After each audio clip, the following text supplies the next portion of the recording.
La historia de la Tierra que hoy conocemos como China es un viaje de 5000 años que comienza con una paradoja. El nombre por el cual el mundo la identifica no es el que sus propios habitantes usaron durante milenios. En la antigüedad, la gente no decía que vivía en China.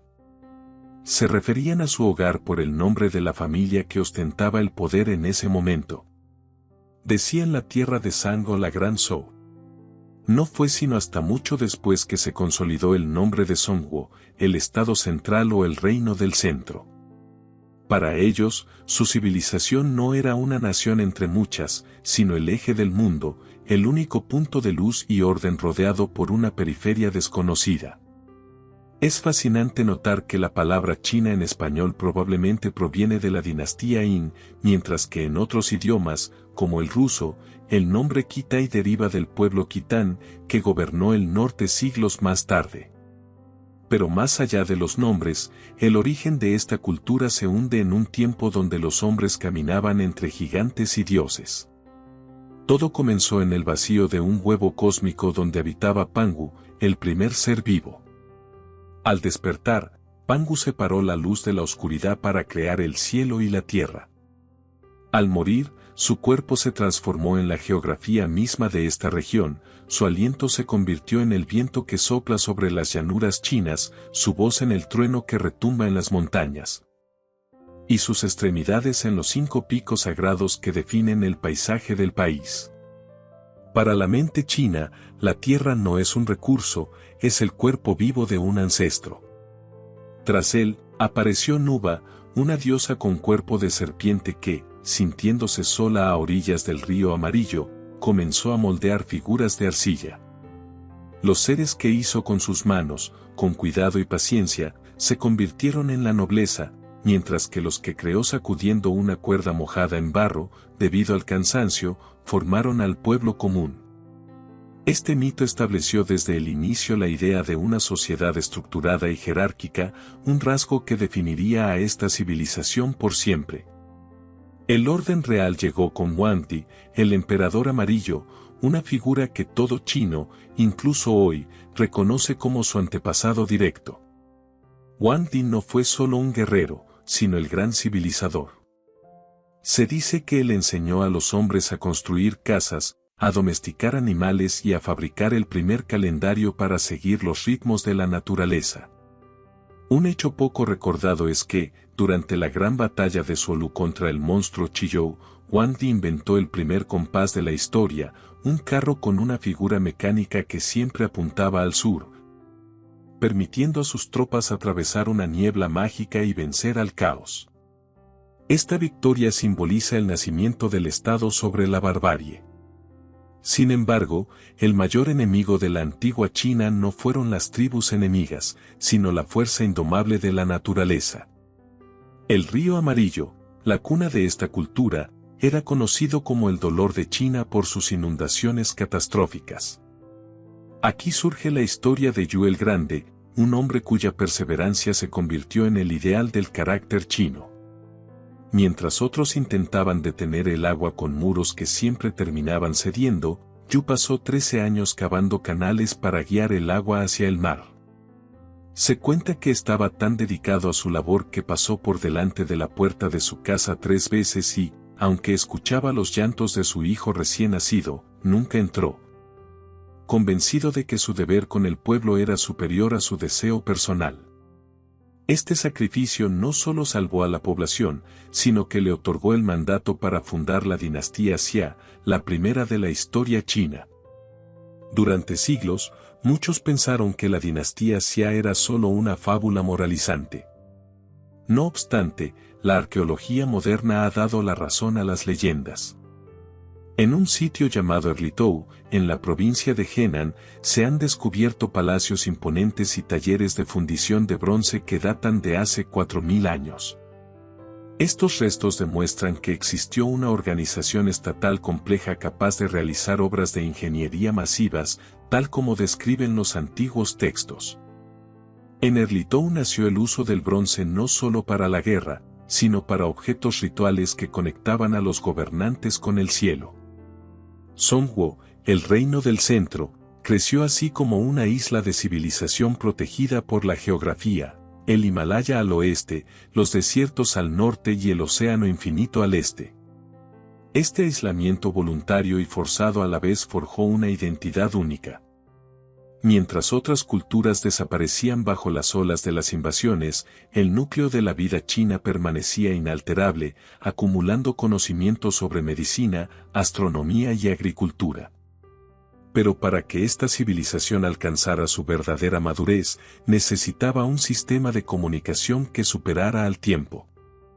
En la siguiente etapa, el misticismo y la necesidad de conocer el futuro darían paso a la creación de una de las herramientas más poderosas del hombre, la escritura, nacida de rituales de fuego y huesos rotos, que llevaría a la dinastía Shang a consolidar el primer gran imperio documentado. El sonido de un hueso crujiendo bajo el calor intenso del fuego marcó el verdadero inicio de la historia documentada de China. Hacia el año 1600 antes de nuestra era, la bruma de las leyendas de la dinastía Xia comenzó a disiparse para dar paso a una civilización de una sofisticación aterradora y fascinante, la dinastía Shang. En este periodo, la tierra que los antiguos llamaban el Reino del Centro, o Zhongguo, dejó de ser solo un relato transmitido de boca en boca para convertirse en una realidad grabada en piedra, bronce y hueso. Los Shang no solo heredaron los canales de agua de sus antecesores, sino que transformaron el corazón de China en un estado teocrático donde el mundo de los vivos y el de los muertos estaban unidos por rituales de una complejidad asombrosa. La base del poder en esta etapa de la China antigua no residía únicamente en sus ejércitos, sino en el control absoluto del destino.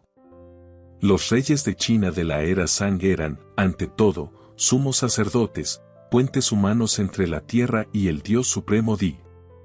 Cuando debían tomar una decisión que afectaría el futuro de China, desde declarar una guerra hasta iniciar la siembra, recurrían a los huesos oraculares. Este método es uno de los legados más importantes de la cultura china, consistía en tomar el omóplato de un buey o el caparazón de una tortuga, pulirlos y perforarlos ligeramente. Al aplicar una vara de metal incandescente, el hueso se agrietaba. El rey interpretaba esas marcas como la escritura del más allá. Un dato poco conocido es que estos huesos, que contienen la forma más antigua de los caracteres que hoy se escriben en toda China, fueron redescubiertos de forma accidental a finales del siglo XIX. Los campesinos chinos los encontraban en los campos de la provincia de Henan y los vendían en farmacias tradicionales como huesos de dragón para ser molidos y usados como medicina.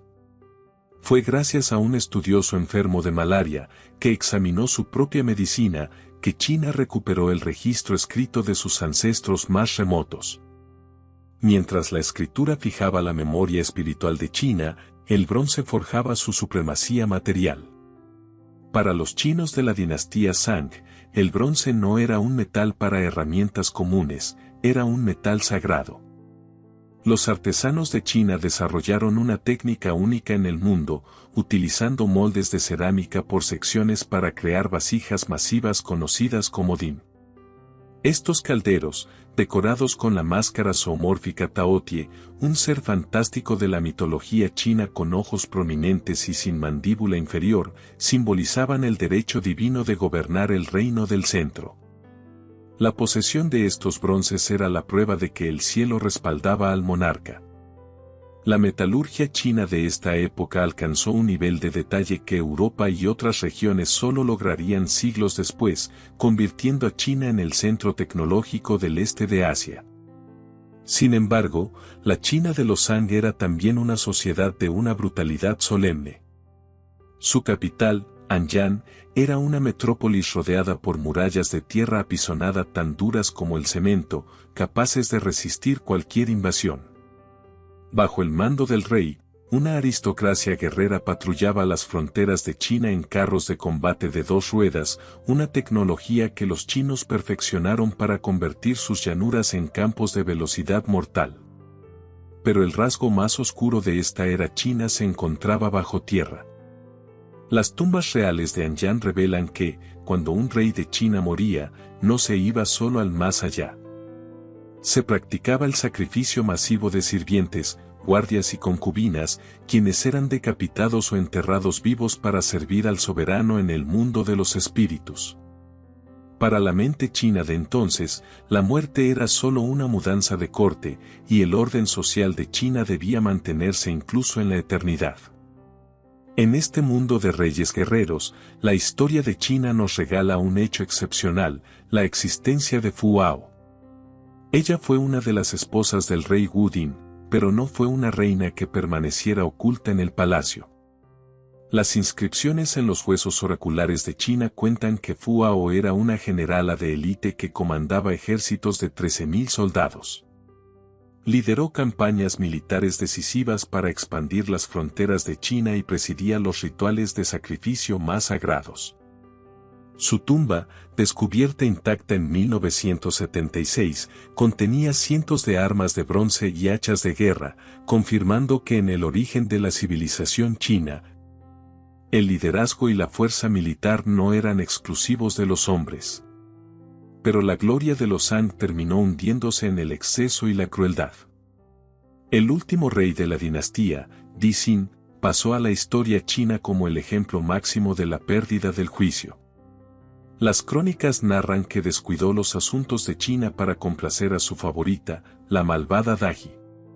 Se dice que mandó construir un estanque lleno de vino y un bosque donde de los árboles colgaban trozos de carne asada, celebrando banquetes interminables mientras el pueblo de China sufría hambrunas. Inventó castigos inhumanos, como obligar a los condenados a caminar sobre un pilar de bronce al rojo vivo solo para divertirse.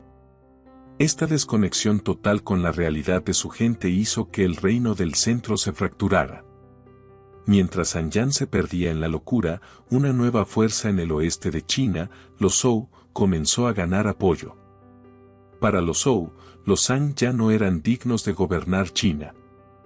El ciclo de la historia de China estaba a punto de girar de nuevo, reemplazando el poder del misticismo y los sacrificios de sangre por una nueva era basada en la ética, las leyes y el destino divino del gobernante. La caída de la capital de los Han bajo las espadas de los guerreros Zhou no fue solo un cambio de mando, fue el nacimiento de la idea más poderosa en la historia de la China antigua. Los nuevos señores de la tierra se enfrentaban a un dilema que marcaría el destino de todas las generaciones futuras en este territorio, como justificar que ellos, unos antiguos vasallos, tuvieran el derecho legítimo de gobernar a millones si no pertenecían a la linaje real anterior. Fue en este momento de incertidumbre cuando los sabios de la dinastía Zhou crearon el concepto del Tianmin o el mandato del cielo, una doctrina que hasta el día de hoy late en el corazón político de China. Para los habitantes de lo que ellos ya llamaban con orgullo Zhongguo, el reino del centro, el cielo no era un dios con caprichos humanos, sino una fuerza cósmica superior que buscaba el equilibrio y la justicia. Los Zhou explicaron que el cielo otorgaba el derecho de gobernar a aquel que fuera virtuoso y cuidara del bienestar de la gente. Pero este favor celestial no era un regalo eterno. Si un gobernante se volvía corrupto, egoísta o cruel, el cielo le retiraba su confianza. Las señales de esta pérdida eran devastadoras y claras para todos los habitantes de China: inundaciones imprevistas del río Amarillo, terremotos que sacudían las montañas o hambrunas prolongadas. En ese instante, era no solo un derecho, sino un deber sagrado de un nuevo líder levantarse y tomar el poder para restaurar la armonía. Así, la historia de China se transformó en un ciclo moral donde el poder se ganaba con la virtud y se perdía inevitablemente con el vicio. Los arquitectos de este nuevo orden en China fueron hombres de una estatura moral legendaria. El primero fue el rey Wen, un hombre tan culto que, según los relatos de la época, mientras estuvo encarcelado por el último tirano Zhang, dedicó su soledad a estudiar los antiguos trigramas de la naturaleza. De sus reflexiones nació el I Ching, el libro de las mutaciones, una obra de sabiduría que hoy, 3000 años después, sigue siendo una brújula espiritual para millones de personas dentro y fuera de China. Pero si el rey Wen fue el pensador, su hijo, el rey Wu, fue el brazo ejecutor que unificó los estados de China bajo la bandera de los Zhou. Sin embargo, en la memoria colectiva de los chinos, ninguna figura brilla más que el duque de Zhou. El duque de Zhou es el símbolo máximo de la integridad en la cultura china. Cuando su hermano, el rey Wu, murió dejando un heredero que era apenas un niño, el duque asumió el mando como regente. En lugar de usurpar el trono y reclamar para sí la corona del reino del centro, estabilizó el imperio, creó leyes justas y, cuando el niño alcanzó la mayoría de edad, le entregó el poder pacíficamente. Para los futuros filósofos de China, el duque representaba el ideal de que el servicio a la nación está por encima de cualquier ambición personal. Bajo su guía, China comenzó una transformación profunda. Los brutales sacrificios humanos de la era anterior fueron prohibidos y reemplazados por un sistema de rituales, música y etiqueta que los chinos llamaron Li. El objetivo era elevar el espíritu humano. Si cada habitante de China sabía cómo comportarse con respeto y dignidad hacia los demás, la armonía fluiría naturalmente desde el palacio hasta la cabaña más humilde. Durante siglos, el reino del centro prosperó bajo este sistema feudal de lealtades. China se dividió en feudos donde los parientes y aliados del rey gobernaban sus tierras bajo la promesa de proteger el trono central. Fue en esta era cuando la identidad china se consolidó bajo la idea de ser una isla de civilización y orden rodeada por una periferia de tribus que aún no conocían el refinamiento del Li. Sin embargo, con el paso de los siglos, los lazos de sangre entre los señores locales de las provincias chinas y el rey en la capital se debilitaron. Los estados periféricos de China se volvieron más ricos y poderosos que el propio trono central, y el orden comenzó a agrietarse.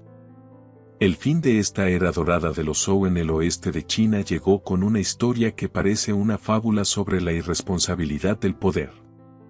El último monarca de este periodo, el rey Yu, estaba perdidamente enamorado de una concubina llamada Baozi. Ella poseía una belleza legendaria que cautivaba a toda la corte de China, pero tenía un carácter gélido y nunca sonreía. Desesperado por ver una chispa de alegría en su rostro, el rey tuvo una idea fatal. Ordenó encender las hogueras de emergencia en las cimas de las montañas, una señal sagrada que solo debía usarse si los ejércitos enemigos invadían China. Al ver las llamas, los generales y señores feudales de China cabalgaron desesperadamente con sus tropas para defender a su soberano.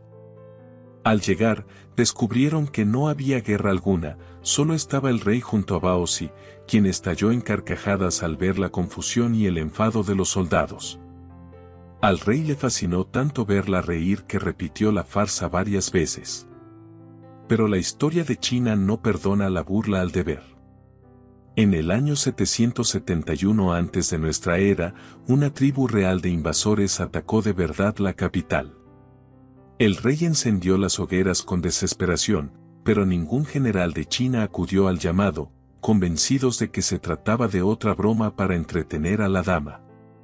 El rey fue asesinado, la capital saqueada y la corte de China tuvo que huir hacia el este para buscar refugio. Este traslado marcó el inicio de una etapa mucho más violenta, conocida como el periodo de las primaveras y otoños. Aunque los reyes Zhou seguirían existiendo formalmente por 5 siglos más, ya no tenían poder real sobre el territorio. China entró en un torbellino de guerras constantes entre estados rivales, un caos sangriento que obligó a las mentes más brillantes de la nación a buscar una salida. Fue precisamente en este escenario de fragmentación donde nacerían las grandes filosofías de China, ideas que hoy, milenios después, siguen dictando las leyes del corazón y la mente en todo el planeta. Con la corte de los Zhou debilitada y desplazada hacia el este, el reino del centro se fracturó en un mosaico de estados rivales que solo conocían el lenguaje de la guerra. Las fronteras de lo que hoy llamamos China se tiñeron de rojo, y los campos, que antes florecían bajo el orden de los antiguos, quedaron abandonados al paso de las cenizas. Pero fue precisamente en este vacío de poder, en medio del caos de las llamadas primaveras y otoños, donde China vivió su explosión intelectual más gloriosa. Fue la era de las 100 escuelas de pensamiento, un tiempo en el que la sabiduría no se buscaba en los templos, sino en el debate abierto bajo la sombra de los palacios en ruinas. Por los caminos de China comenzó a caminar un hombre de mirada profunda y espalda encorvada por el peso de la responsabilidad, Confucio.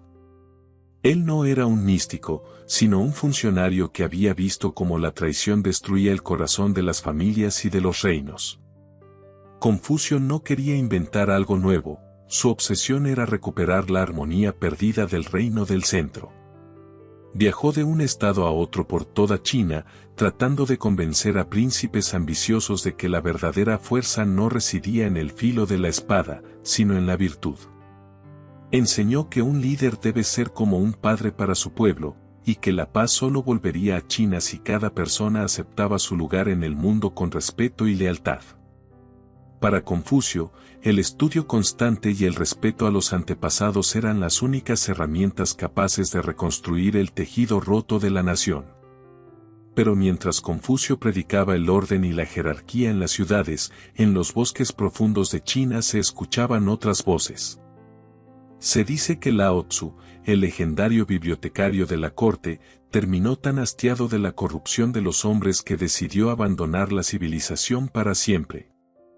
Al llegar a la última frontera de China, montado en su buey azul, un guardia le imploró que dejara sus enseñanzas por escrito.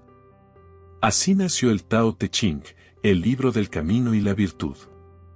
Lao Tzu le dijo al pueblo chino que el exceso de leyes es lo que crea a los criminales, y que la verdadera paz en China no se encuentra en las reglas, sino en fluir con el Tao, la fuerza invisible que mueve el universo.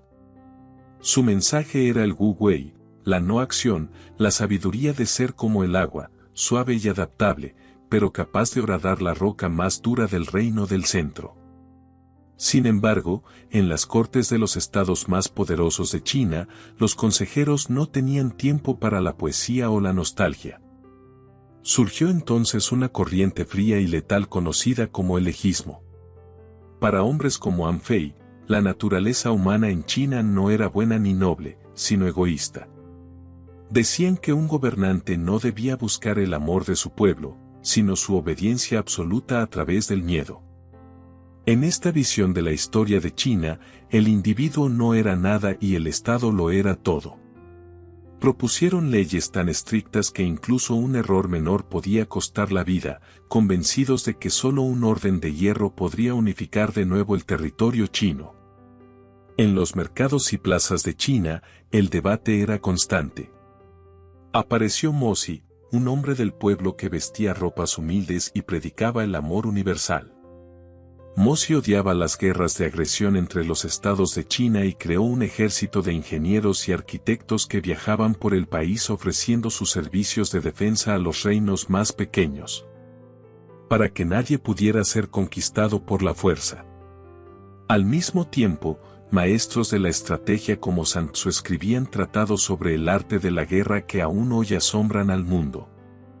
Sun Tzu enseñó a los generales de China que el mayor general es el que vence sin derramar una sola gota de sangre, utilizando el engaño, la psicología y el conocimiento del terreno chino.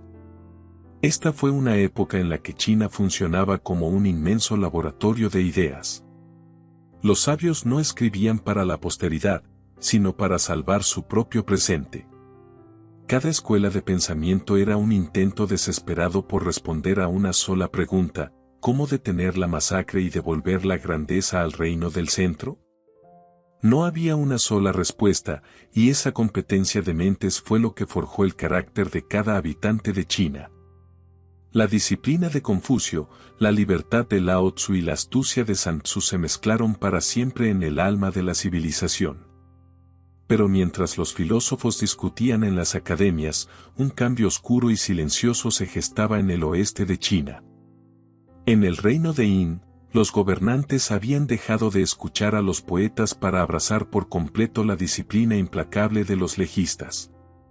Estaban construyendo una maquinaria de guerra tan perfecta y despiadada que ninguna otra fuerza en China podría detenerla. Los debates estaban a punto de ser silenciados por el estruendo de los escudos y el avance de las legiones de hierro. China se preparaba para cerrar el capítulo de su libertad intelectual y abrir el de su primera unificación imperial. Una era de una gloria sin precedentes y de un dolor que quedaría grabado en los muros de piedra para siempre. El eco de los debates filosóficos en las plazas de China comenzó a ser sofocado por un sonido mucho más rítmico y aterrador, el golpeteo de miles de sandalias de cuero marchando al unísono. China había entrado en el periodo de los reinos combatientes, una era donde el reino del centro se redujo a 7 estados poderosos que se devoraban entre sí como bestias hambrientas. Pero mientras los reinos del este seguían aferrados a las viejas tradiciones de la nobleza y los rituales de los Zhou, en la frontera occidental, en las tierras áridas y montañosas de Yin, se estaba gestando una transformación que cambiaría el significado de la palabra poder en la historia de China. Yin era visto por los demás estados chinos como un reino rudo y casi bárbaro. Sin embargo, su aislamiento fue su mayor ventaja. En el año 361 antes de nuestra era, un hombre llamado San Yan llegó a la corte de Yin con un pergamino que contenía una visión radical y despiadada. San Yan era un seguidor del legismo, la filosofía que despreciaba la moralidad y solo creía en la eficiencia del Estado. Convenció al duque de Yin de que, para unificar China, el reino debía dejar de ser una colección de clanes y convertirse en una máquina de guerra total. Las reformas de San Yan cayeron sobre el pueblo de Yin como un martillo sobre el yunque. Se eliminaron los privilegios de nacimiento. A partir de ese momento en China, nadie heredaría un título nobiliario solo por su sangre. La única forma de ascender en la escala social de Yin era a través del mérito en el campo de batalla. Se estableció un sistema macabro pero efectivo. Un soldado de Yin recibía tierras, esclavos y títulos dependiendo de cuántas cabezas enemigas lograra cortar y entregar a sus superiores. Este cambio convirtió a los campesinos de Yin, que antes temían la guerra, en los guerreros más feroces que China hubiera visto jamás. La guerra ya no era una carga, sino la única oportunidad de una vida mejor. Pero San Yan sabía que un ejército fuerte en China necesitaba una retaguardia inquebrantable. Dividió a toda la población en grupos de 5 o 10 familias, obligándolas a vigilarse mutuamente. Si un miembro del grupo cometía un delito y los demás no lo denunciaban, todos eran ejecutados o castigados con la misma severidad. En el reino del centro, la confianza fue reemplazada por una vigilancia constante. El objetivo era que el estado de Yin fuera un cuerpo único, donde la voluntad del soberano fluyera sin obstáculos desde la capital hasta la aldea más remota de la frontera china. Mientras los otros reinos de China gastaban sus recursos en palacios lujosos y ceremonias vacías, Yin se dedicó a la ingeniería masiva. Una de las historias más fascinantes de este periodo es la del canal de Zheng Guo. Un reino rival, esperando agotar los recursos de Yin, envió a un ingeniero llamado Zheng Guo para convencer al rey de construir un canal de riego gigantesco, pensando que la obra llevaría a Yin a la bancarrota. Sin embargo, el plan fracasó de forma espectacular. Yin terminó el canal, y lo que se pretendía que fuera un sabotaje se convirtió en la bendición más grande de su historia. El canal transformó miles de kilómetros de tierras áridas en los campos de cultivo más fértiles de China, permitiendo a Yin alimentar a un ejército que pronto superaría el 1.000.000 de hombres. Con los graneros llenos y las espadas afiladas bajo la disciplina del legismo, Yin comenzó su avance imparable hacia el corazón del reino del centro. Cada año, las fronteras de Yin se expandían, tragándose pueblos y ciudades.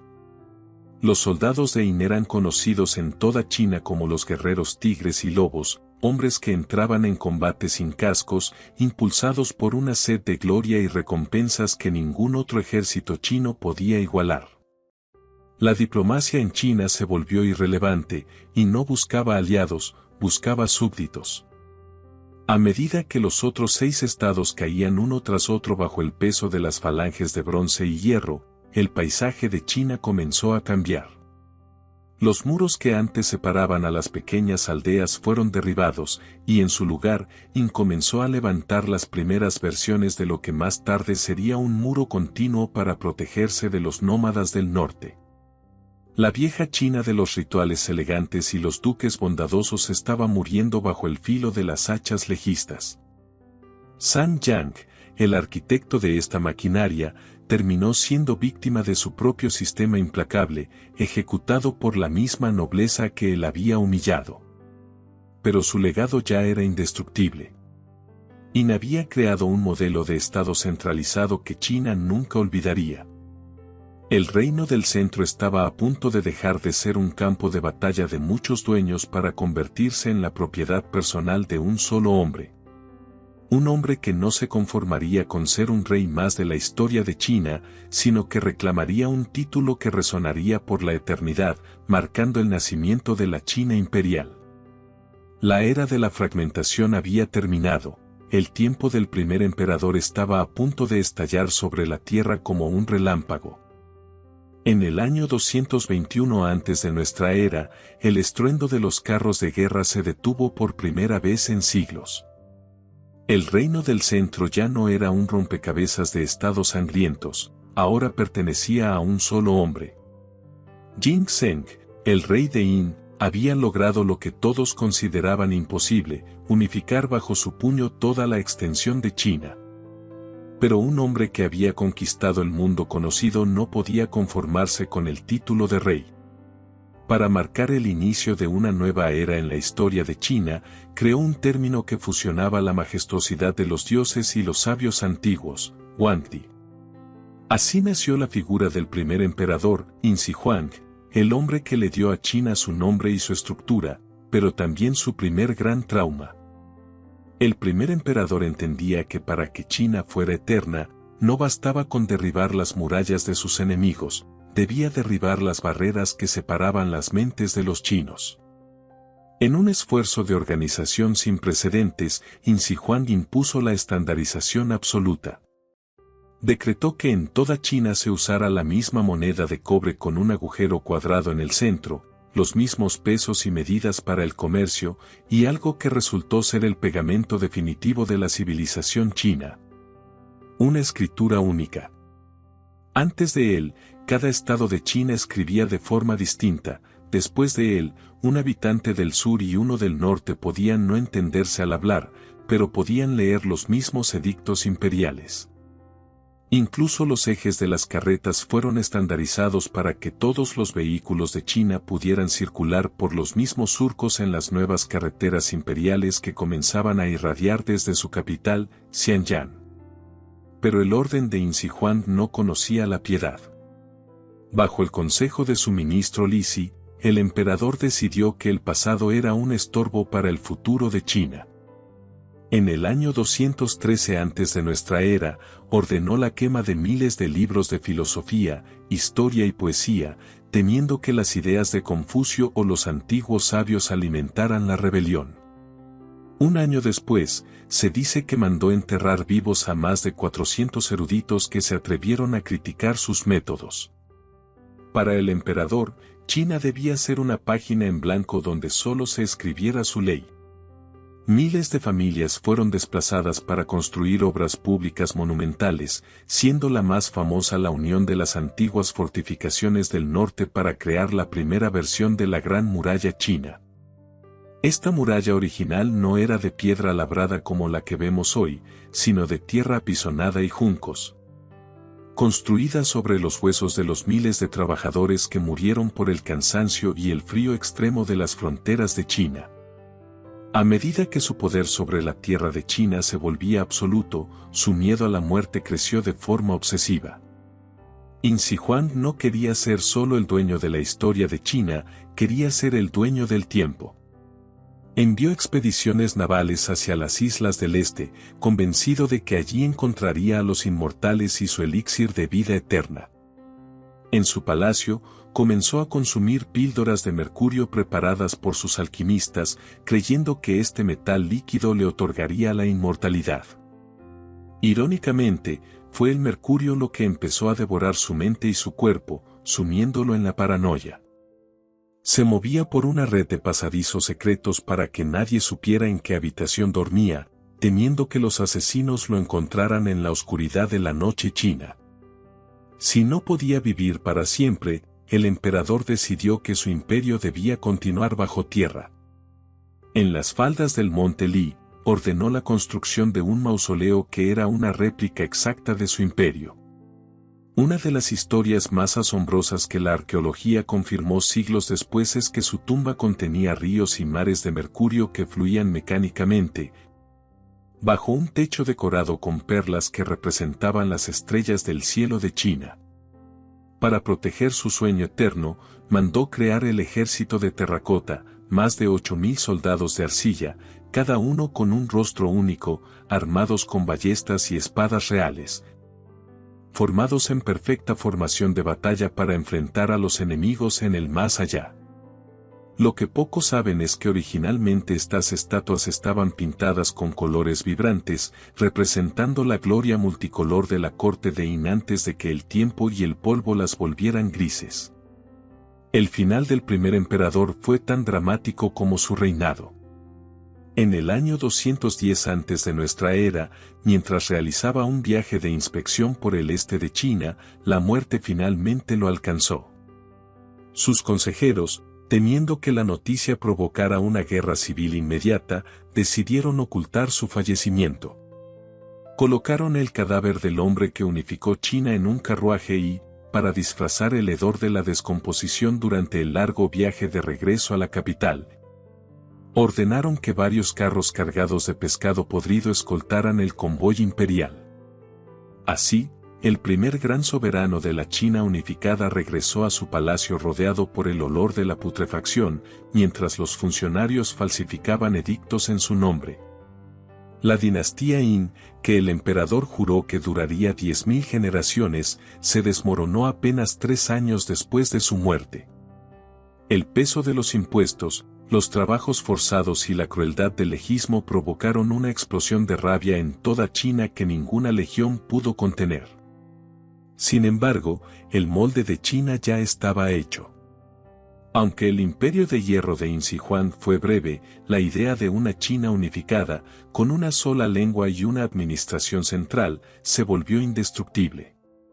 De las cenizas de la guerra civil que siguió, surgiría una nueva dinastía que tomaría la estructura de Yin pero le daría un alma más humana, llevando a China a una de sus épocas más brillantes y dándole al pueblo chino el nombre que llevan hasta el día de hoy. El humo de los palacios de Yin todavía manchaba el cielo de China cuando una nueva guerra, más feroz y personal, estalló por el control del reino del centro. De entre las cenizas de la dictadura de hierro, surgieron 2 hombres que representaban 2 almas opuestas de China. Por un lado, Xian Yu, un aristócrata de linaje guerrero, alto, orgulloso y con una fuerza física que rozaba lo legendario. Por el otro, Liu Ban, un hombre de origen humilde, un funcionario menor de aldea que no sabía de tácticas militares ni de alta filosofía, pero que poseía una habilidad que Xian Yu despreciaba. Sabía escuchar al pueblo de China. Esta lucha, conocida como la contienda Chuan, no solo decidiría quién se sentaría en el trono, sino qué tipo de país sería China para los siguientes 400 años. Xian Yu era el favorito para ganar. Era un general brillante que había aplastado a las legiones de Yin en batallas imposibles, pero su arrogancia era su mayor debilidad. Trataba a sus aliados con desprecio y castigaba a las ciudades chinas con una crueldad que recordaba a los peores días del legismo. Liu Ban, en cambio, se rodeó de los hombres más brillantes de China, estrategas, logísticos y diplomáticos a los que daba total libertad para actuar. En el famoso episodio del banquete en la puerta de Hon, Liu Ban escapó de una muerte segura gracias a su astucia y humildad, mientras que Xian Yu, cegado por su propio código de honor aristocrático, lo dejó ir. Fue el error más costoso de su vida. Finalmente, en el año 202 antes de nuestra era, acorralado por las tropas de Liu Ban y escuchando las canciones de su propia tierra natal cantadas por el enemigo en la oscuridad, Xian Yu se quitó la vida a orillas del río Wu. El campesino Liu Ban se convirtió así en el emperador Gaozu, el fundador de la dinastía Han. Liu Ban comprendió que China no podía seguir siendo gobernada bajo el terror de los Qin, pero tampoco podía volver al caos de los antiguos señores feudales. Su primera gran decisión fue un acto de equilibrio. Mantuvo la estructura administrativa de Qin, con sus leyes y su burocracia, pero suavizó los castigos y bajó los impuestos a los campesinos chinos de forma drástica. Por primera vez en la historia de China, el gobierno comenzó a trabajar para el pueblo y no solo para la gloria del emperador. Fue bajo la dinastía Han cuando la civilización china encontró su verdadera identidad. De hecho, fue tan profundo el impacto de esta era que hoy, más de 2000 años después, la etnia mayoritaria de China sigue llamándose a sí misma Hanzu o el pueblo Han, y su escritura se conoce como Hanzi. El esplendor máximo de esta etapa llegó con el emperador Wu de Han, conocido como el emperador guerrero. Él gobernó China durante más de 50 años y transformó el reino del centro en una superpotencia mundial. Wu Dean tomó una decisión que marcaría la mente china para siempre: elevó el confucianismo a religión oficial del Estado. A partir de ese momento, para ser un funcionario en China ya no bastaba con ser un guerrero o un pariente del rey, había que estudiar los clásicos, conocer la ética y aprobar exámenes rigurosos. Este sistema de meritocracia permitió que hijos de campesinos talentosos pudieran ascender hasta los puestos más altos del gobierno de China, creando una estabilidad social que asombró a sus contemporáneos. La China de la dinastía Han fue también un laboratorio de innovación científica sin igual. Un hecho poco conocido fuera de China es que, mientras en otras partes del mundo todavía se escribía en tiras de bambú o en costosos pergaminos de piel, en el año 105 de nuestra era un funcionario llamado Cai Lun presentó al emperador el primer papel de la historia, fabricado con corteza de árbol, restos de cáñamo y redes de pescar viejas. Este invento permitió que el conocimiento de China se difundiera de forma masiva y barata, un milagro tecnológico que Europa no lograría replicar hasta 1000 años después.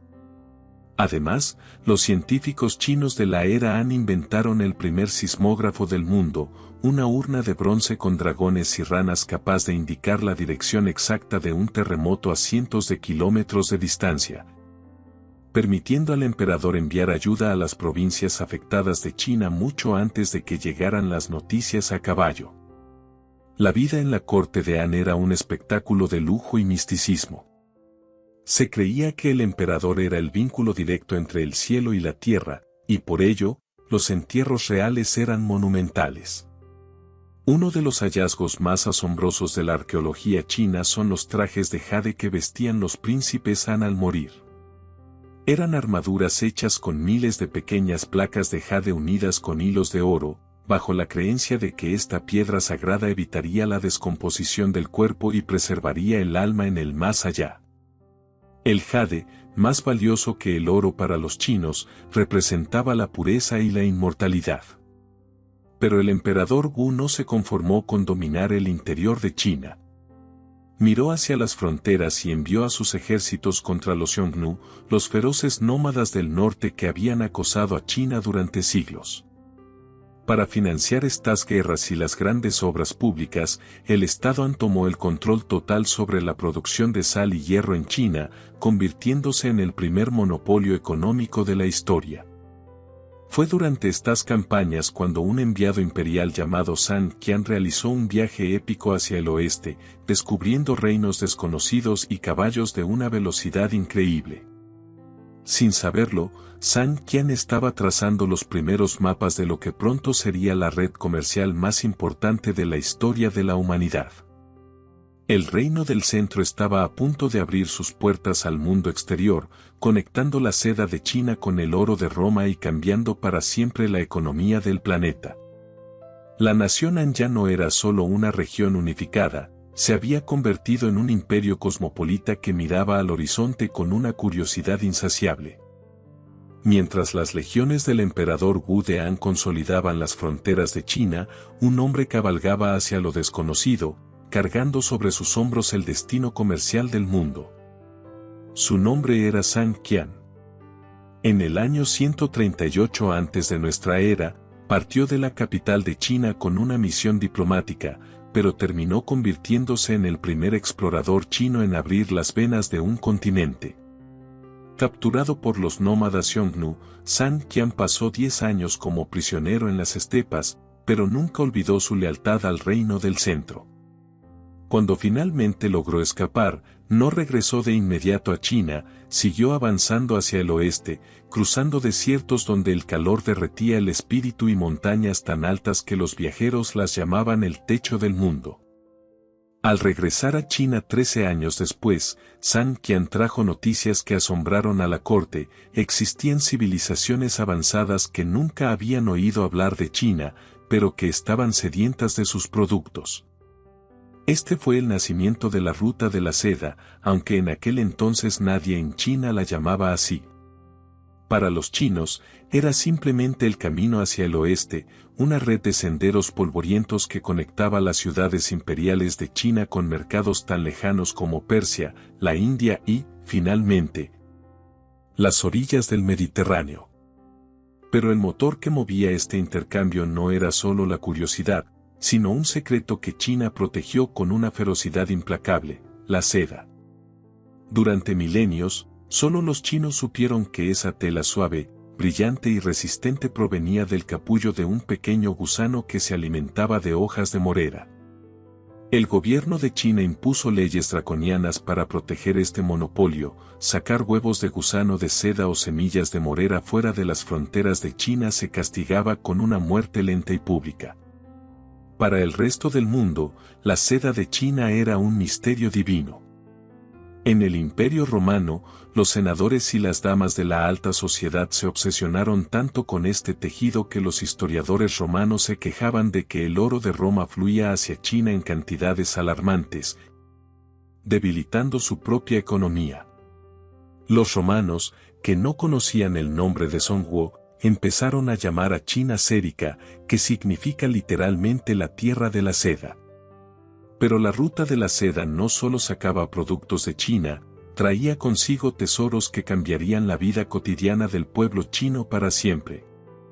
Gracias a estas caravanas, llegaron a China las primeras semillas de uva para producir vino, las nueces, el ajo y la alfalfa, que permitía alimentar a caballos más fuertes y rápidos. Precisamente, los caballos fueron una pieza clave en esta historia. En el valle de Fergana, en Asia Central, San Qian encontró una raza de caballos que los chinos llamaron caballos celestiales. Se decía que estos animales eran tan veloces y poderosos que sudaban sangre. El emperador de China, obsesionado con estos caballos para mejorar su caballería contra los nómadas, inició guerras comerciales y diplomáticas solo para obtener sementales y llevarlos a las caballerizas de China. Aquellos caballos se convirtieron en el símbolo del estatus y la potencia militar de la dinastía Han. Cruzar la Ruta de la Seda era una hazaña de supervivencia. Las caravanas de camellos bactrianos, que podían cargar hasta 200 kilos cada uno, debían atravesar el temido desierto de Taklamakan, cuyo nombre en las lenguas locales significa lugar donde entras pero no sales.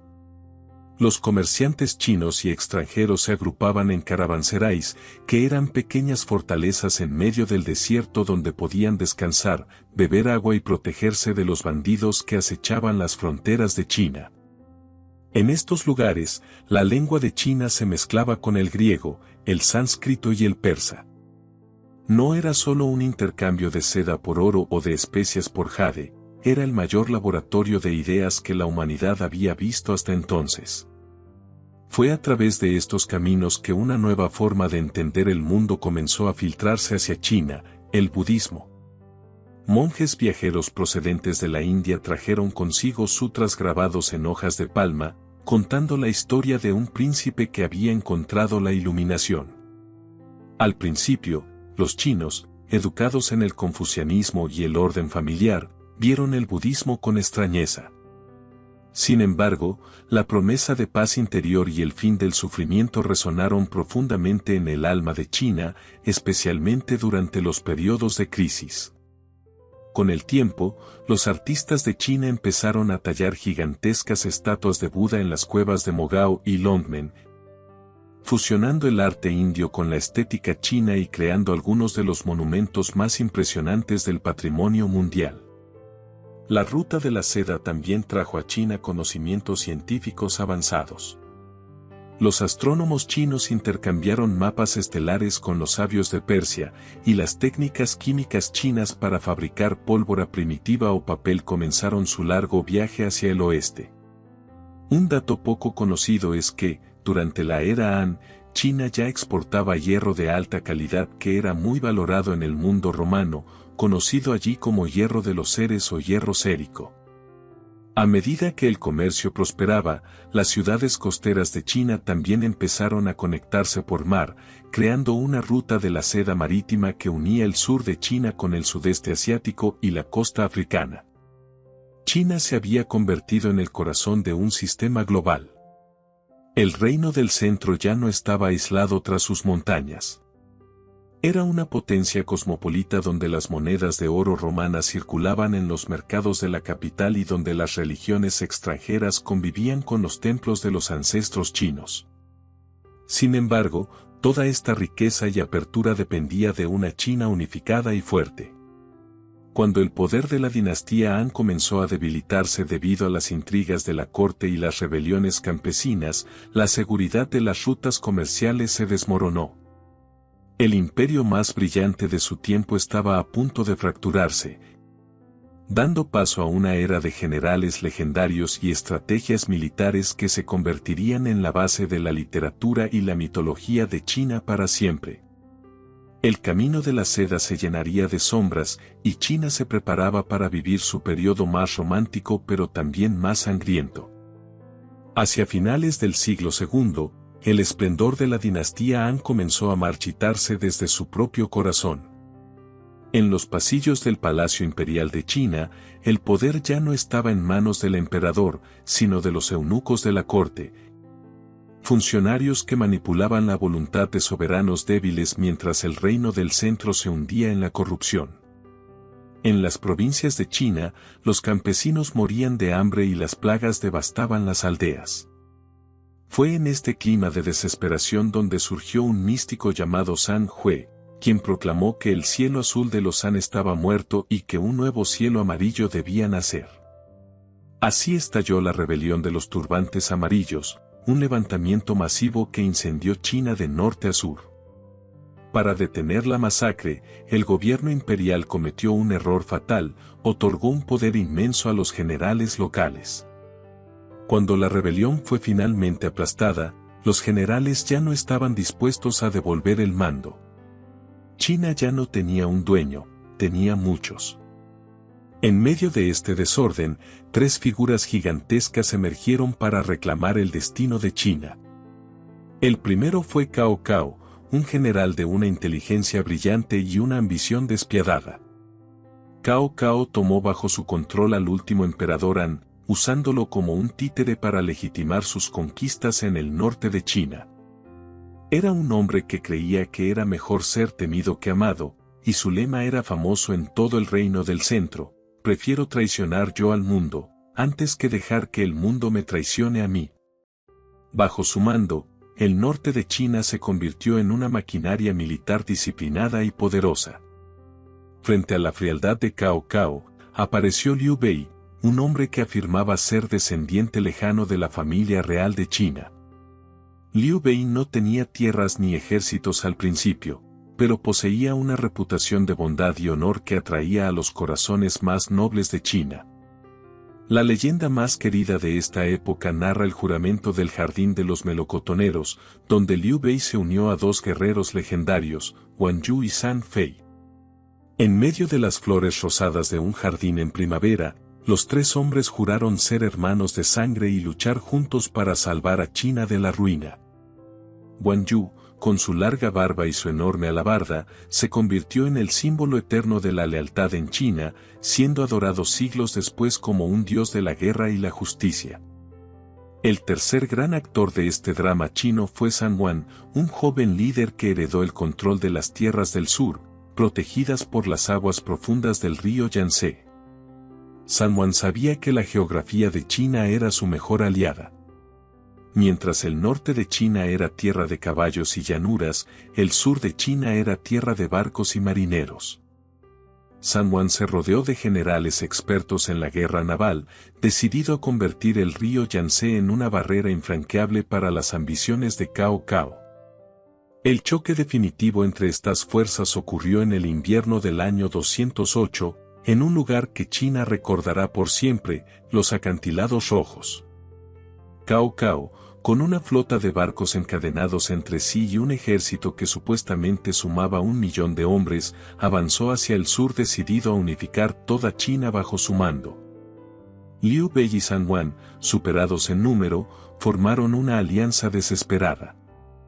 Fue aquí donde brilló la mente de Zhuge Liang, el estratega más famoso de la historia de China. Se dice que Zhuge Liang podía predecir el clima y manipular la psicología de sus enemigos. Utilizando el engaño, convenció a Cao Cao de que sus barcos debían estar encadenados para evitar el mareo de sus tropas del norte, que no estaban acostumbradas al agua. En la noche de la batalla, aprovechando un cambio repentino en el viento de China, los aliados lanzaron barcos cargados de paja y aceite ardiendo contra la flota de Cao Cao. El río Yangtze se convirtió en un mar de llamas, y el sueño de Cao Cao de unificar China en ese momento se redujo a cenizas. La derrota en los acantilados rojos selló la división de China. El reino del centro se partió oficialmente en 3 estados, Wei en el norte, Su en el oeste y Wu en el sur. Fue una era de guerras constantes, pero también de una creatividad militar asombrosa. En esta época de China se inventó la carretilla para transportar suministros a través de las montañas y se perfeccionó la ballesta de repetición, capaz de disparar varias flechas en pocos segundos. Los generales de China no solo luchaban con espadas, sino con tratados de estrategia y poemas que escribían antes de entrar en combate. Pero más allá de las batallas, lo que hizo eterna a esta época fue el concepto del honor. Los chinos de la era de los 3 reinos vivían bajo un código donde la palabra dada era más valiosa que la propia vida. Zhuge Liang, por ejemplo, pasó el resto de sus días tratando de cumplir la promesa que le hizo a Liu Bei de restaurar la gloria de los Han, lanzando expediciones agotadoras contra el norte de China hasta que murió de cansancio en el campo de batalla. Finalmente, tras décadas de lucha, ninguno de los 3 reinos logró dominar por completo a los demás. El cansancio y las intrigas internas terminaron por agotar a las familias fundadoras, permitiendo que una nueva facción tomara el poder y unificara China temporalmente. Pero la huella de los 3 reinos nunca se borró del alma china. Sus historias de lealtad, traición y genio táctico se convirtieron en la base de la literatura más importante de China, recordándole a cada habitante del reino del centro que, incluso en los momentos de mayor división y caos, el carácter de un hombre puede cambiar el curso de la historia. China había sobrevivido a su fractura más dolorosa, y aunque vendrían siglos de nuevas sombras, la idea de la unidad china seguía latiendo con fuerza, esperando el momento de su próximo gran renacimiento. Ese renacimiento que China tanto esperaba no tardó en llegar, y lo hizo con una fuerza que asombró al mundo entero. Tras un breve periodo de unificación bajo la dinastía Sui, que agotó al país construyendo el Gran Canal, surgió la dinastía Tang en el año 618. Para los habitantes del Reino del Centro, esta fue la verdadera época de oro, un tiempo en el que China no solo era poderosa militarmente, sino que se convirtió en el faro cultural de toda Asia. Si alguna vez hubo un momento en que el mundo entero miró hacia China con reverencia y deseo de aprender, fue durante los siglos de la era Tang. El símbolo máximo de este esplendor fue su capital, Chang'an. En aquel entonces, mientras las ciudades de Europa eran poco más que aldeas amuralladas, Chang'an era la metrópolis más grande y avanzada del planeta. Imaginen una ciudad de más de 1 millón de habitantes, diseñada como un tablero de ajedrez perfecto, con calles tan anchas que podían circular por ellas ejércitos enteros.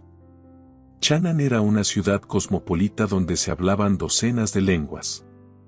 Por sus mercados caminaban mercaderes persas con especias, monjes de la India con textos sagrados y embajadores de Bizancio y Japón.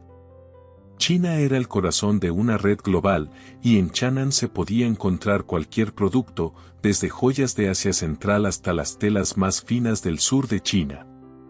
La vida en la China de los Tang era vibrante y sorprendentemente libre.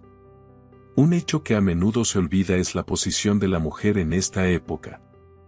A diferencia de otros periodos de la historia de China, las mujeres de la alta sociedad Tang gozaban de una libertad inusual, podían montar a caballo, jugar al polo con los hombres y vestir ropas con escotes profundos inspirados en las modas de la ruta de la seda. Fue también en este periodo cuando el té dejó de ser una medicina amarga para convertirse en la bebida nacional de China. Los chinos de la era Tang convirtieron el acto de beber té en un arte, escribiendo tratados sobre el agua perfecta y los recipientes de cerámica más delicados, una tradición que hoy sigue definiendo la esencia de China. Pero lo que realmente hizo eterna a la dinastía Tang fue la palabra. En China, la poesía no era solo para los intelectuales, era el lenguaje del alma de todo un pueblo. Si querías ser un funcionario importante en el gobierno de China, no bastaba con ser un buen administrador, tenías que ser capaz de escribir versos perfectos bajo presión. En este escenario surgieron los dos poetas más grandes de la historia de China, Li Bai y Du Fu. Li Bai era el poeta del vino y la luna. Se le conocía como el inmortal desterrado del cielo. Era un espíritu libre que viajaba por toda China, cantando a la belleza de las montañas y la libertad del espíritu. Se dice que Li Bai escribía sus mejores poemas cuando estaba ebrio, y una de las leyendas más famosas de China cuenta que murió al caer de un bote mientras intentaba abrazar el reflejo de la luna en las aguas de un río. Para los chinos, Li Bai representa la fantasía, el sueño y la conexión mágica con la naturaleza de China. Frente a él estaba Du Fu, el poeta de la realidad y el dolor. Du Fu vivió en una época en la que la paz de China comenzó a resquebrajarse. Sus versos no hablaban de hadas o inmortales, sino de los soldados que morían en las fronteras de China, de las familias separadas por la guerra y de la pobreza que asolaba a los campesinos. Du Fu es considerado el santo de la poesía en China porque tuvo el valor de usar su pincel para contar la verdad sobre los sufrimientos del reino del centro. Juntos, Li Bai y Du Fu forman el equilibrio perfecto de la mente china, la capacidad de soñar con lo infinito y la responsabilidad de cuidar lo que sucede en la tierra. Todo este florecimiento cultural fue posible gracias a una paz interna que China mantuvo durante más de un siglo. El sistema de exámenes imperiales se perfeccionó, permitiendo que China fuera gobernada por una élite de hombres educados y no solo por aristócratas de sangre. China era rica, culta y abierta al mundo. El budismo alcanzó su máximo esplendor y los templos de China se llenaron de arte y esculturas de una belleza serena. Pero, como en toda gran historia de China, la prosperidad trajo consigo la complacencia. En el corazón del palacio, el emperador Xuanzong, el hombre que llevó a China a su cima, se perdió en el amor por una mujer y descuidó las riendas del poder. Una sombra se proyectaba desde las provincias del norte de China, donde un general ambicioso preparaba una traición que sacudiría los cimientos del reino del centro. El siglo de oro estaba a punto de enfrentarse a su prueba más sangrienta, marcando un antes y un después en la memoria de China. En el corazón de este imperio Tang, donde la poesía y el té definían la vida cotidiana, surgió una figura que desafió todas las leyes y prejuicios de la historia de China. Su nombre era Wu Zetian. Para entender su importancia, debemos comprender que en la antigua China, el trono estaba reservado exclusivamente para los hombres, considerados los únicos capaces de portar el mandato del cielo. Sin embargo, Wu Zetian rompió ese techo de cristal de una forma que aún hoy asombra a los historiadores de China. Ella comenzó su vida en la corte como una concubina menor del emperador Taizong, pero tras la muerte de este, y gracias a una astucia política sin igual, logró ganarse el afecto de su hijo y sucesor. Lo que siguió fue un ascenso calculado y feroz. Wu Zetian eliminó a sus rivales en el palacio y, en el año 690, se proclamó oficialmente como emperatriz regente, fundando su propia dinastía efímera. Fue la primera y única vez en 5000 años de historia que una mujer se sentó en el trono de China con el título completo de emperador. Wu Zetian no fue solo una gobernante ambiciosa, fue una reformadora brillante que entendió que para mantener el control de China, necesitaba el apoyo de la gente común, no de los viejos aristócratas que la despreciaban. Bajo su mando, China vivió una de sus mayores expansiones del sistema de exámenes imperiales. Ella permitió que cualquier hombre con talento, sin importar si era el hijo de un campesino pobre o de un pequeño comerciante de las provincias de China, pudiera presentarse a los exámenes y obtener un puesto en el gobierno. Esta meritocracia, que significa dar el poder a quienes tienen el mérito y el conocimiento, se convirtió en el pilar que sostuvo a China durante siglos. Además, Wu Zetian fue una ferviente defensora del budismo, financiando la construcción de colosales estatuas de Buda en las grutas de Longmen, que hoy son uno de los tesoros más impresionantes del patrimonio cultural de China. Bajo su mano de hierro, China fue próspera, segura y más justa de lo que había sido en generaciones.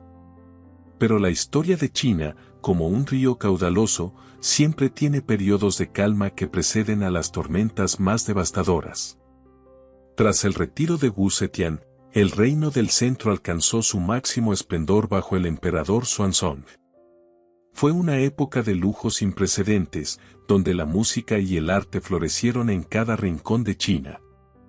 Sin embargo, Xuanzong cometió el error que muchos líderes de China habían cometido antes, se enamoró perdidamente de una concubina llamada Yan Yifei y descuidó las riendas del imperio. Un detalle poco conocido es que el emperador estaba tan obsesionado con complacerla que ordenó crear un sistema de mensajeros a caballo que viajaban día y noche desde el sur de China solo para traerle lichis frescos, su fruta favorita, antes de que se estropearan. Mientras la corte de China se perdía en banquetes y placeres, en las fronteras del norte, un general de origen extranjero llamado An Lushan acumulaba un poder peligroso. En el año 755, el desastre estalló. An Lushan, quien alguna vez fue el favorito de la corte, se rebeló contra el emperador y marchó con un ejército masivo hacia el corazón de China. La rebelión de An Lushan fue uno de los conflictos más sangrientos no solo de la historia de China, sino de toda la humanidad. Las ciudades de Luoyang y Chang'an, las joyas de la civilización china, fueron saqueadas y quemadas. El emperador Xuanzong se vio obligado a huir hacia el oeste, y en una escena de una tristeza profunda que los poetas de China cantarían durante siglos, sus propios soldados lo obligaron a ejecutar a su amada Yan Yifei, culpándola de la ruina de China. La belleza que una vez fue el orgullo del imperio terminó estrangulada en una remota estación de correos, marcando el fin de la alegría de la era Tang. La guerra civil duró 8 años y dejó a China desangrada. Según los censos de la época, la población de China se redujo drásticamente. Algunos registros sugieren que murieron o desaparecieron millones de personas, aunque los historiadores modernos debaten las cifras exactas. Lo que sí es seguro es que el reino del centro nunca volvió a ser el mismo. El gobierno central de China perdió el control sobre los generales de las provincias y la ruta de la seda, que había sido la arteria vital de la economía china, se volvió peligrosa e insegura. China se cerró sobre sí misma, volviéndose más desconfiada de lo extranjero. A pesar del dolor, la dinastía Tang logró sobrevivir un siglo más, pero la luz del sol de Chang'an se había atenuado. El imperio que antes miraba al horizonte con curiosidad, ahora luchaba por mantener sus propias fronteras. Sin embargo, en medio de esta decadencia, el ingenio del pueblo chino no se detuvo. En los talleres de las ciudades que sobrevivieron, una nueva clase de ciudadanos, ingenieros, comerciantes y artesanos, estaba sentando las bases de una revolución técnica que llevaría a China a superar a todos los países del mundo en ciencia y comercio. China estaba por entrar en una era donde el acero, la pólvora y el papel moneda cambiarían para siempre el destino de la humanidad, demostrando que incluso después de las heridas más profundas, el reino del centro siempre encontraba el camino para renacer de sus cenizas. Tras las tormentas que marcaron el final de los Tang y un breve periodo de fragmentación, China volvió a unirse bajo una nueva bandera en el año 960, la dinastía Song. Si los periodos anteriores de la historia de China se centraron en la gloria militar y la expansión de las fronteras, la era Song fue algo completamente distinto. Fue un tiempo donde el reino del centro dejó de mirar hacia afuera con la espada y comenzó a mirar hacia adentro con el intelecto y el ingenio comercial. Muchos historiadores consideran que en este momento China estuvo a punto de convertirse en la primera nación industrial del mundo, siglos antes que Europa. La base de este milagro fue algo tan simple como un grano de arroz. Durante la dinastía Song, llegó a China una nueva variedad de arroz de crecimiento rápido procedente de lo que hoy es Vietnam. Este arroz permitía a los campesinos chinos obtener 2 o hasta 3 cosechas al año en lugar de una. El resultado fue una explosión demográfica sin precedentes. Por primera vez en la historia de la humanidad, la población de China superó los 100 millones de habitantes. Con tanta comida y tanta gente, las ciudades de China florecieron como nunca antes. La capital, Kaifeng, era una ciudad de luz y movimiento que nunca dormía. A diferencia de las capitales anteriores, en Kaifeng no había toques de queda, sus calles estaban llenas de restaurantes, casas de té y teatros que permanecían abiertos hasta el amanecer, iluminados por miles de linternas de colores. Pero el crecimiento de China fue tan rápido que el sistema de monedas de metal colapsó. Los mercaderes chinos tenían que cargar con pesadas cuerdas de miles de monedas de cobre para hacer un solo negocio, lo que hacía el comercio lento y peligroso. Fue entonces cuando China inventó algo que hoy damos por hecho pero que en aquel entonces fue una revolución absoluta, el papel moneda. En la provincia de Sichuan aparecieron los primeros billetes del mundo, llamados jiaozi. Al principio eran recibos de depósito, pero pronto el gobierno de China asumió su control, creando el primer sistema financiero moderno de la historia. Gracias al dinero de papel, el comercio en el reino del centro se disparó, conectando cada rincón de China en una red de riqueza constante. En los talleres de la era Song, el ingenio chino alcanzó niveles que rozan la ciencia ficción para su época. Fue en este periodo cuando China perfeccionó las 3 grandes invenciones que cambiarían el destino del planeta. Primero, la brújula magnética. Aunque los chinos ya conocían el magnetismo, fue durante la dinastía Song cuando la convirtieron en un instrumento de navegación preciso, permitiendo que los barcos de China se alejaran de las costas y cruzaran los océanos con seguridad. Segundo, la imprenta de tipos móviles. Un hombre llamado Bi Zeng inventó piezas individuales de arcilla para cada carácter chino, lo que permitió imprimir libros de forma mucho más rápida y barata. Esto hizo que en China el conocimiento dejara de ser un lujo de los nobles para convertirse en una herramienta de los comerciantes y estudiantes. Y tercero, la pólvora. Aunque China ya la conocía como un truco para fuegos artificiales, los ingenieros de la dinastía Song fueron los primeros en entender su potencial militar. Inventaron las primeras granadas, flechas de fuego y tubos de bambú que lanzaban proyectiles, los antepasados directos de los cañones y los fusiles modernos. Sin embargo, a pesar de este poder tecnológico, los gobernantes Song preferían la diplomacia y el arte a la guerra. China se convirtió en el país más culto del mundo, sus emperadores eran a menudo grandes pintores y calígrafos que valoraban más un pincel fino que una lanza afilada. Pero esta sofisticación técnica y artística de China tenía un precio. Al norte de las fronteras chinas, tribus nómadas guerreras como los Kitán y los Jurchen observaban con envidia la inmensa riqueza del reino del centro. A pesar de los muros y de la pólvora, en el año 1127, los invasores del norte lograron capturar la capital, Kaifeng, y tomar como prisionero al propio emperador chino. Fue un golpe devastador para el orgullo de China. Sin embargo, en lugar de rendirse, la corte se trasladó hacia el sur, estableciendo una nueva capital en la hermosa ciudad de Hangzhou. Esta etapa, conocida como los Song del Sur, fue quizás el periodo más refinado de la historia de China. Hangzhou, situada a orillas del lago del oeste, fue descrita más tarde por el viajero Marco Polo como la ciudad más noble y hermosa del mundo. En el sur de China, la civilización se volvió aún más urbana y comercial.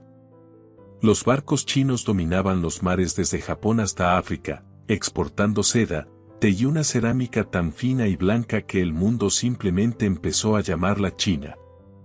El reino del centro era una potencia económica imbatible, un lugar donde la ciencia y el arte caminaban de la mano. Pero mientras los poetas chinos escribían sobre la belleza de los sauces y los ingenieros perfeccionaban sus máquinas, en las estepas de Mongolia se estaba formando una tormenta de una magnitud que China nunca había imaginado. Un líder llamado Temujin estaba uniendo a las tribus nómadas, y su ambición no se detendría ante ninguna muralla ni ningún cañón. China estaba a punto de enfrentarse al mayor desafío de su existencia, el encuentro con la furia de los mongoles.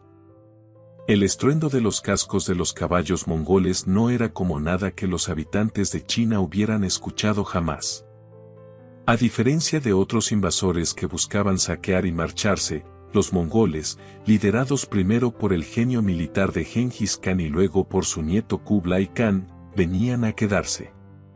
Para finales del siglo XIII, la sofisticada y culta dinastía Song del Sur fue finalmente acorralada. La batalla final ocurrió en Yamen, en las costas del sur de China, donde la flota mongola destruyó la resistencia china. Se cuenta que, al verse derrotado, un alto funcionario saltó al mar cargando al pequeño emperador de China, un niño de 8 años, prefiriendo la muerte en las profundidades antes que la captura por los bárbaros. Así, por primera vez en toda su milenaria historia, toda China fue conquistada por un pueblo extranjero. Pero Kublai Khan no era un guerrero de estepa ordinario. Él admiraba profundamente la civilización china y comprendió que, aunque podía conquistar China a caballo, no podía gobernarla desde una silla de montar. Kublai decidió trasladar la capital a una nueva ciudad que él mismo mandó construir en el norte, llamada Dadu, el lugar que hoy el mundo conoce como Pekín. Al proclamar la dinastía Yuan, Kublai se presentó ante el pueblo chino no como un invasor mongol, sino como el legítimo poseedor del mandato del cielo. Adoptó las ceremonias imperiales chinas, vistió las túnicas de seda chinas y reconstruyó la burocracia que permitía al reino del centro funcionar. Sin embargo, los mongoles establecieron un sistema de castas muy estricto para mantener el control sobre la inmensa población de China. En la cima estaban los mongoles, seguidos por extranjeros de Asia Central y Persia, y en la base, con menos derechos, estaban los chinos. Fue durante este periodo cuando ocurrió uno de los encuentros más famosos de la historia universal. Un joven mercader de Venecia llamado Marco Polo llegó a la corte de China tras un viaje de 3 años. Marco Polo pasó 17 años en China, sirviendo a Kublai Khan como funcionario y viajero. A su regreso a Europa, sus relatos sobre las ciudades de China, su inmensa riqueza y el uso del carbón negro para calentar las casas asombraron a un mundo que aún vivía en la oscuridad del medievo. Marco Polo describió el puente de Lugou en Pekín y las flotas chinas del río Yangtze con tal detalle que muchos europeos pensaron que eran cuentos de hadas. Gracias a este intercambio, el nombre de China comenzó a brillar en los mapas de Occidente con una intensidad nueva. Bajo la dinastía Yuan, China se integró en la mayor red de comercio terrestre que el mundo había visto. El reino del centro estaba conectado desde sus costas hasta las puertas de Europa por la famosa Pax Mongólica. Un hecho poco conocido es que los mongoles perfeccionaron el sistema postal de China, llamado Yam. Era una red de miles de estaciones de relevo con caballos descansados que permitía a los mensajeros cruzar toda China a una velocidad asombrosa. Era, literalmente, el sistema de comunicación más rápido del planeta en aquel entonces. Además, los mongoles trajeron a China a los mejores astrónomos y médicos del mundo musulmán, creando una atmósfera cosmopolita en Pekín donde la ciencia china se mezclaba con la sabiduría de Persia y Arabia. Sin embargo, para los chinos, vivir bajo el dominio mongol fue una herida profunda que nunca terminó de cerrar. Los intelectuales de China, que antes ocupaban los puestos más altos del gobierno, fueron desplazados y marginados. Muchos de ellos se retiraron a sus jardines privados para pintar y escribir dramas teatrales, lo que provocó un renacimiento inesperado del teatro chino durante la dinastía Yuan. Mientras tanto, la economía de China comenzó a sufrir. Los mongoles, aunque brillantes en la guerra, no entendían bien el delicado equilibrio del papel moneda que habían heredado de los Song. Imprimieron billetes sin control, provocando una inflación que arruinó a las familias chinas. La arrogancia de Kublai Khan también lo llevó a intentar lo imposible, conquistar Japón por mar. En 2 ocasiones, envió flotas masivas desde las costas de China cargadas de guerreros mongoles y coreanos. Pero en ambas ocasiones, un tifón milagroso, que los japoneses llamaron kamikaze o viento divino, destruyó las naves antes de que pudieran consolidar la invasión. Estas derrotas navales fueron un golpe durísimo para el prestigio de la dinastía Yuan dentro de China. El mito de la invencibilidad mongol se había roto. A mediados del siglo XIV, la naturaleza misma pareció volverse contra los ocupantes extranjeros. El río Amarillo, el eterno dolor de China, rompió sus diques provocando inundaciones catastróficas. El hambre y la peste se extendieron por el reino del centro, y los campesinos chinos, convencidos de que el cielo había retirado definitivamente su mandato a los mongoles, comenzaron a rebelarse. Surgieron sociedades secretas, como la de los turbantes rojos, que mezclaban el misticismo religioso con el nacionalismo chino. Entre los rebeldes surgió un hombre de origen humilde, un antiguo monje mendigo llamado Su Yuanzang, quien lideró la lucha para expulsar a los mongoles de vuelta a las estepas del norte. China estaba a punto de recuperar su soberanía, cerrando la puerta al mundo exterior para reconstruir su propia identidad con un orgullo renovado. Una nueva dinastía, la dinastía Ming, estaba por nacer, y con ella, China construiría los muros más altos y los barcos más grandes que el hombre hubiera visto jamás. Con la expulsión definitiva de los mongoles, el reino del centro recuperó su voz y su identidad bajo una nueva dinastía que llevaría el nombre de Ming, que significa luz o resplandor. El hombre que logró esta hazaña, Su Yuanzang, es el protagonista de una de las historias más improbables de China.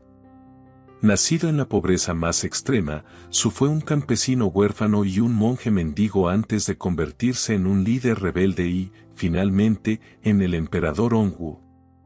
Su ascenso marcó el regreso del orgullo de China, restauró las tradiciones de Confucio, devolvió las tierras a los campesinos y reconstruyó la administración imperial con una disciplina casi obsesiva. Bajo su mando, China comenzó a sanar las heridas de la ocupación extranjera, preparándose para una de las eras más monumentales de su historia. El centro de este renacimiento fue el traslado de la capital a Pekín y la construcción de la ciudad prohibida. El emperador Yongle, hijo de Hongwu, ordenó la creación de este complejo palaciego colosal, enviando a miles de artesanos a los bosques más remotos de China para buscar maderas preciosas y a las canteras de mármol para tallar bloques gigantescos. La ciudad prohibida, conocida en China como Xihincheng, fue diseñada para ser el centro del universo, un laberinto de casi 1000 edificios donde solo el emperador y su corte podían vivir. Un detalle fascinante es que el color púrpura, que da nombre al complejo en chino, representaba la estrella polar, el eje sobre el cual gira todo el cielo de China. Fue en este periodo cuando la Gran Muralla China tomó la forma que conocemos hoy. Los Ming reemplazaron la tierra apisonada de las antiguas dinastías por ladrillos y piedra, creando una barrera de miles de kilómetros para asegurar que los nómadas nunca volvieran a pisar el suelo del reino del centro. Pero mientras China se protegía con muros en el norte, en el sur lanzaba al mar la empresa más ambiciosa de la navegación humana. Entre el año 1405 y el 1433, el almirante Zheng He lideró 7 expediciones navales legendarias. Zheng He era un hombre excepcional, un eunuco musulmán de gran estatura que comandaba una flota que el mundo no volvería a ver igual hasta siglos después. Su flota estaba compuesta por más de 300 barcos y casi 30.000 hombres. Lo más asombroso de la tecnología china de esta época eran los barcos del tesoro. Estas naves medían más de 120 metros de largo. Para que tengan una referencia, eran 5 veces más grandes que la carabela de Cristóbal Colón. Los barcos de China tenían múltiples cubiertas, compartimentos estancos para evitar naufragios y jardines flotantes para cultivar vegetales frescos y evitar enfermedades. Zheng He no navegaba para conquistar tierras, sino para demostrar al mundo que China era la nación más poderosa del planeta. Sus barcos cruzaron el sudeste asiático, llegaron a la India, cruzaron el mar Arábigo y desembarcaron en las costas de África. En China se cuenta con asombro que Zheng He regresó a la corte de Pekín trayendo consigo jirafas, cebras y leones, animales que los chinos jamás habían visto y que consideraron criaturas místicas. El reino del centro era, en ese momento, el dueño indiscutible de los océanos, conectando a China con el mundo árabe y africano de una manera pacífica y comercial. Sin embargo, en la cúspide de su gloria marítima, China tomó una decisión que cambiaría el curso de la historia universal. A la muerte del emperador Yongle, las facciones más conservadoras de la corte, los funcionarios confucianos, comenzaron a ganar influencia. Ellos veían con recelo el poder de los almirantes y el costo inmenso de las expediciones. Para estos sabios, China ya tenía todo lo que necesitaba dentro de sus fronteras, los extranjeros no tenían nada que ofrecer al reino del centro. En un acto que hoy parece increíble, China decidió cerrar sus puertas. Se prohibió la construcción de barcos grandes, se destruyeron los registros de los viajes de Zheng He y, finalmente, se dejó que la flota más poderosa del mundo se pudriera en los puertos o fuera desmantelada. China eligió el aislamiento, convencida de que su superioridad cultural era suficiente para protegerse. Este giro hacia adentro, conocido como la política de Ayurveda marítima, tuvo consecuencias profundas. Mientras China se concentraba en perfeccionar su burocracia, su arte de porcelana blanca y azul y su literatura, Europa comenzaba a despertar y a mirar hacia los océanos que China acababa de abandonar.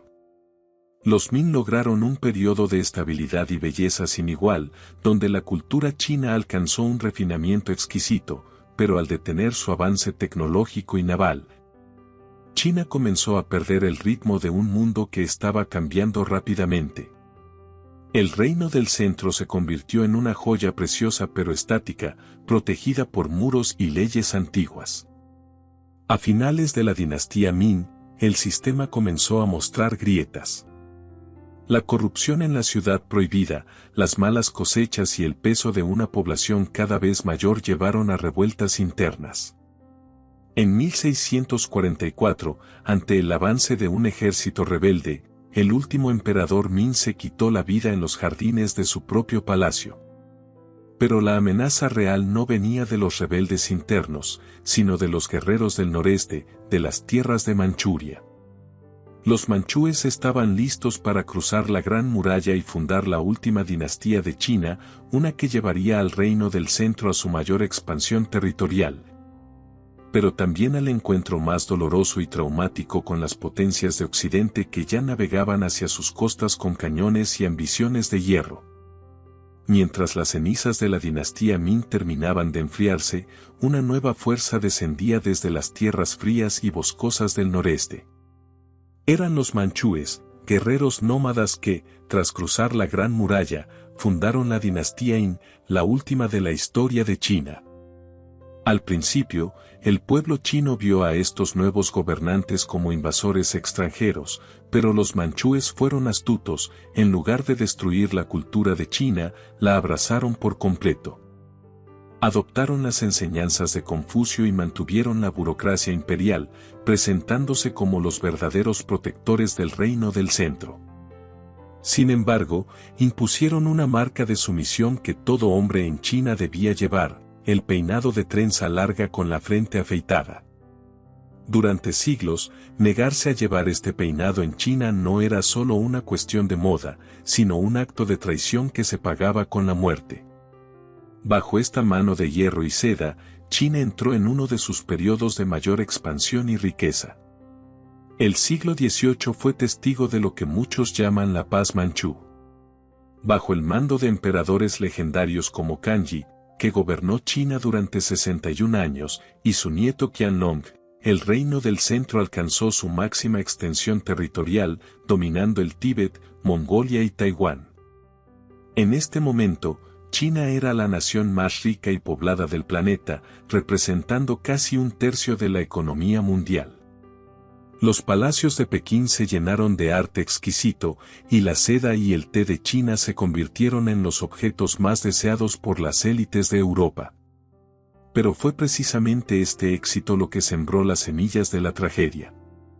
Convencidos de que China era una civilización superior que no necesitaba nada del resto del mundo, los emperadores Qin mantuvieron al país bajo un estricto aislamiento, ignorando que, más allá de sus fronteras, Occidente estaba viviendo su propia revolución industrial.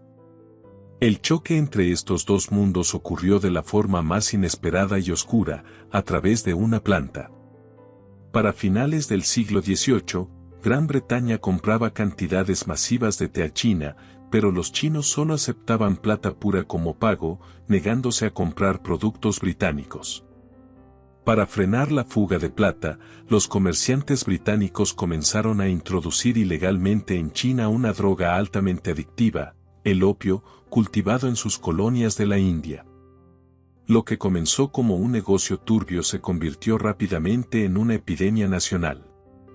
Millones de personas en China, desde funcionarios de alto rango hasta campesinos pobres, cayeron en las garras de la adicción. El opio estaba drenando no solo la plata del reino del centro, sino también la salud y la moral de su pueblo.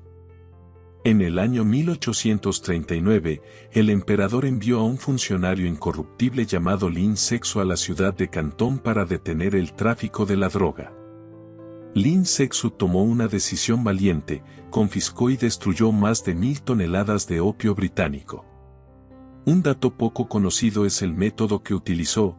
Para asegurarse de que nadie pudiera recuperar la droga, ordenó cavar enormes fosas en la playa, mezcló el opio con sal y cal viva, y dejó que las mareas del mar de China se llevaran los restos.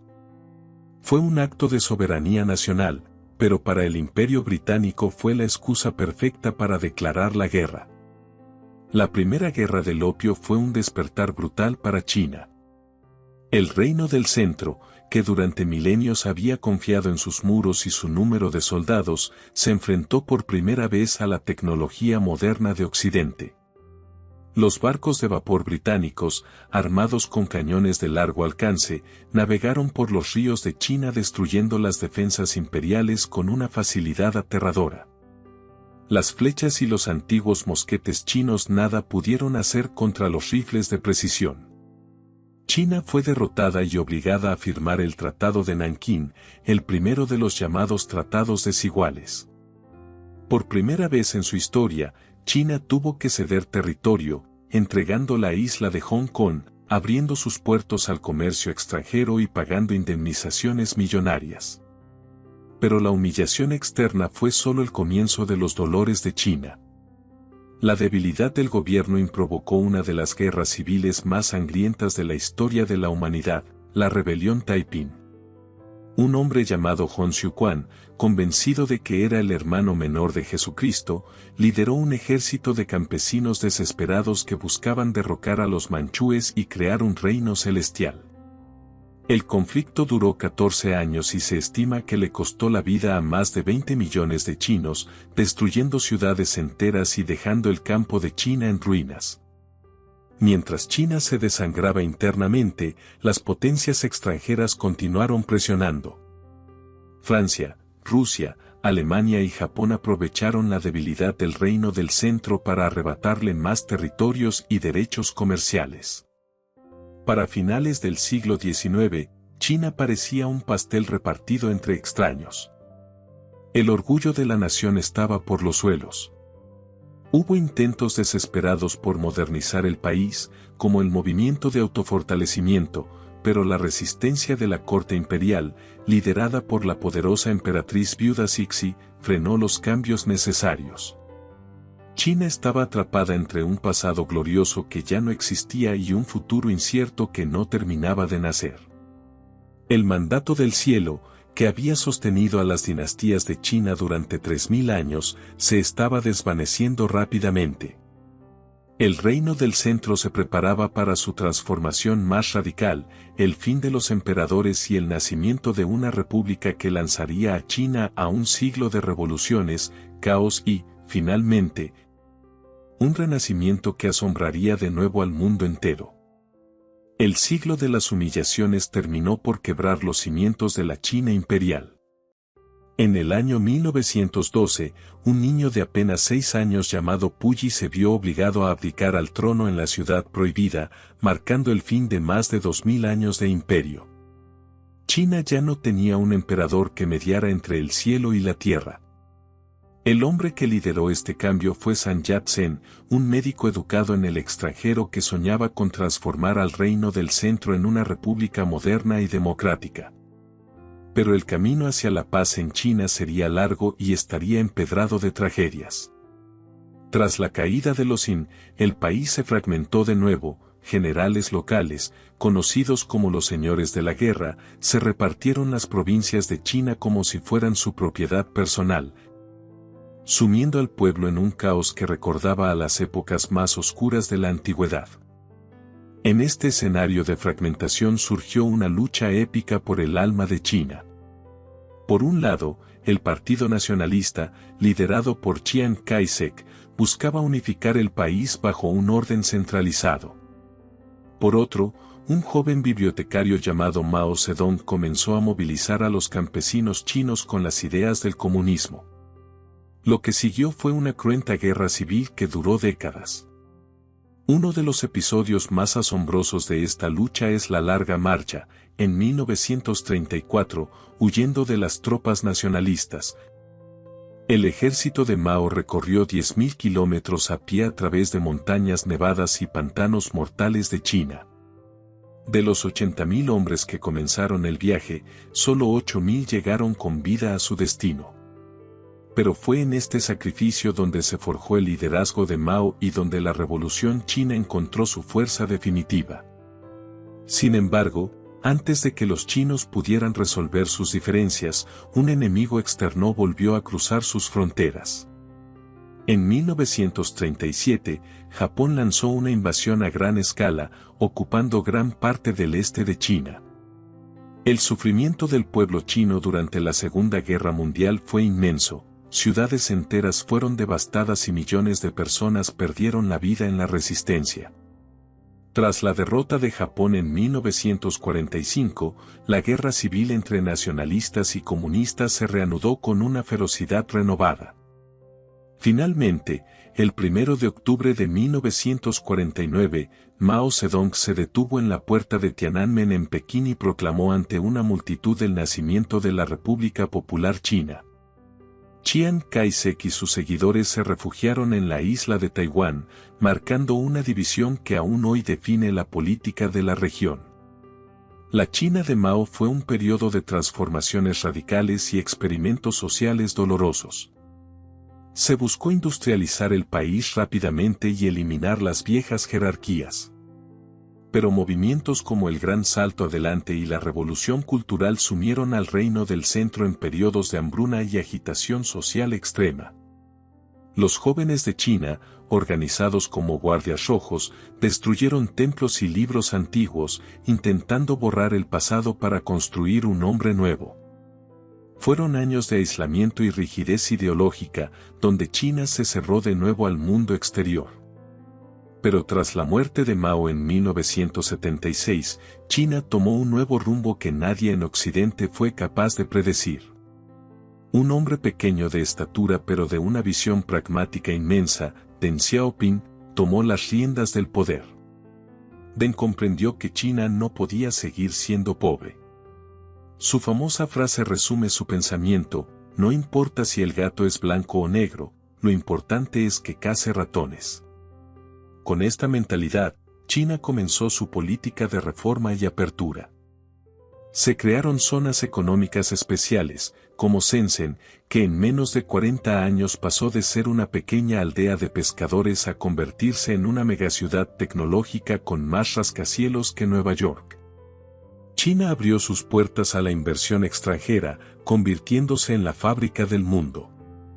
En las últimas décadas, el ascenso de China ha sido el fenómeno económico más rápido y masivo de la historia humana. Cientos de millones de chinos salieron de la pobreza en una sola generación. China dejó de fabricar solo juguetes y ropa para liderar el mundo en inteligencia artificial, trenes de alta velocidad y exploración espacial, enviando sondas al lado oculto de la Luna. Hoy, el Reino del Centro vuelve a ser el eje del comercio global a través de la nueva Ruta de la Seda, una red de puertos y ferrocarriles que conecta a China con todos los continentes. Recordando la gloria de las caravanas de camellos y los barcos de Zhenghe.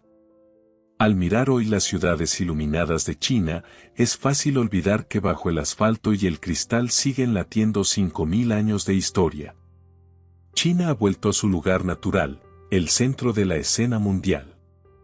El mandato del cielo ya no se consulta en huesos oraculares, sino en la estabilidad y el crecimiento tecnológico, pero la esencia sigue siendo la misma.